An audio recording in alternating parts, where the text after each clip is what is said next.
votre avenir n'est pas au Danemark et vous ne devez donc pas y purger votre peine. Bonjour à toi, bienvenue sur les Chroniques balkaniques. Lundi 20 décembre 2020, les gouvernements danois et du Kosovo ont signé une lettre d'intention pour entériner un projet de transfert de 300 prisonniers étrangers condamnés au Danemark vers ce petit état des Balkans.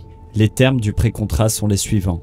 Contre un chèque de 21 millions d'euros par an, le Kosovo, l'un des pays les plus pauvres d'Europe, s'engage à louer jusqu'à 10 ans ses cellules de la prison de Guigeland pour en faire une sorte d'île pénitentiaire danoise. Les prisonniers transférés seront tous des étrangers jugés non dangereux et condamnés pour des peines inférieures à 10 ans qui seront expulsés à l'issue de leur peine vers leur pays respectif. Ils seront soumis sur place aux lois danoises, mais les agents pénitentiaires seront tous kosovars. Dans un communiqué, le ministre danois a qualifié cet accord comme une étape historique pour libérer de l'espace dans les prisons danoises, mais aussi pour lancer un signal clair aux étrangers condamnés. Votre avenir n'est pas au Danemark et par conséquent vous ne devez pas purger votre peine là-bas. Cet accord controversé témoigne du durcissement des politiques danoises envers les étrangers. 0 demandeur d'asile est l'objectif affiché par le gouvernement.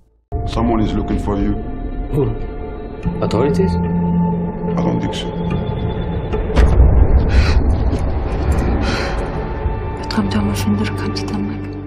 Si au Kosovo, certains se réjouissent de cette aubaine financière, d'autres, comme Vissar Imri, directeur de l'Institut Musin Kokalari, s'indignent. Le Kosovo se transforme en lieu de détention pour migrants indésirables. Pour un peu d'argent, notre gouvernement va renforcer le sentiment anti-réfugié qui s'accroît partout en Europe. En conclusion, cet accord plébiscité en grande partie par l'opinion publique danoise reste encore à être adopté par les parlements respectifs des deux pays. Si tu as aimé cette actualité, n'hésite pas à la partager, liker et à t'abonner aux Chroniques balkaniques.